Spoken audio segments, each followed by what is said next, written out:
Hey guys, how's it going? Justin here from Walts. Last week, we spent some time at CEDIA 2025 catching up with some of our favorite brands, but also trying to figure out what's coming to the industry. Now, we already did some specific breakout videos with brands like Kanto, AudioQuest, Furrion, Klipsch, and I'll make sure to link that down in the description if you want to check those out. But I want this video to be more of a high-level recap, so I'm just going to go over some of the stuff that I saw, good and bad, and just my initial thoughts. So without further ado, let's jump right into the video.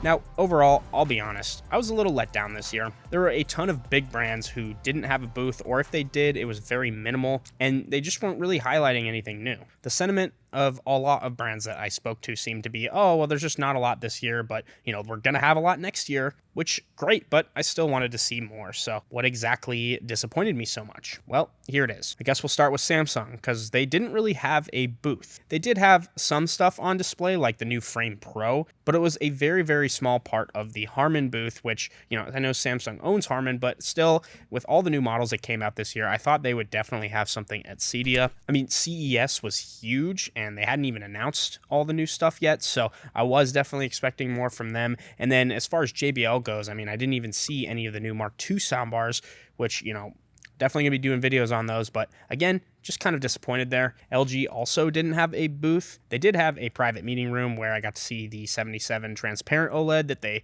also showed at CES. So, I mean, it's very amazing, looks awesome, but still doesn't make up for not having a booth. Sony gets some credit because they had a booth, but they weren't really displaying anything new other than their new OLED. They did have a 193-inch micro LED TV with a crazy expensive sound system, and I think they said it was like somewhere around $750,000, so definitely not in the market for most of us. Sonos, there wasn't really anything new there, and TCL and Hisense were complete no-shows. So yeah, I mean, lots of letdowns, but there were still some positives. Oh, and before I forget, if you guys are enjoying the video, make sure to leave a like and subscribe. It really does help me out. Now, there still was some stuff that was cool, or at least worth getting excited about. Starting with AudioQuest, they didn't really have a lot of new stuff. However, they did fill a huge gap with the release of their PowerQuest TV3. The TV3 is a non-sacrificial power unit that can fit in any WinWall box, and essentially this is the PowerQuest that we all know and love, but in a compact version, so you can throw it in an in-wall box or behind your slim style TV. It's non-sacrificial, so now that we get that in a compact, form, they definitely filled a huge gap that they were missing. Kanto's bringing some cool outdoor mounts to the scene, but more impressively, a full motion that can hold, I think it was 250. It was either 250 or 270 pounds. And that covers all the 100-inch plus TVs, especially something like the 115 or 116 that you don't really know what mount to go with. That's coming, and that was really cool. They also have a new smaller desktop speaker, the Yuri, and a turntable as well. So definitely some new products I'll want to get my hands on. Furrion's back at it, releasing a new price-aggressive outdoor TV, which is super awesome because their stuff's built really well, really rigid, and now that they're all smart TVs, definitely some exciting stuff coming from them. For those of you who are in the smart home market, or maybe you're an installer, Control 4 and Snap One really hit it out the park at this year's CEDIA. They had a whole Control 4 training station, multi-station I would call it. There's 4 different areas with various different programming and, actual sets that they built for the people to try and program off of. And Matt had joined me, so we decided to film a little thing for Patreon while we're there. So if you're interested in our Composer Home programming course, I'll make sure to link that down below.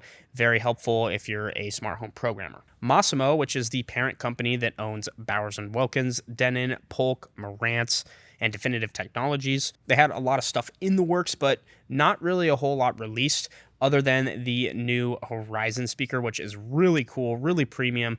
It just is something that you're not used to seeing, and they're very proud of that, so they showed that off like crazy, but I got to hear it, got to mess with it. It was very cool. Hopefully I'll get my hands on that soon. Something else I noticed was Kaleidoscape.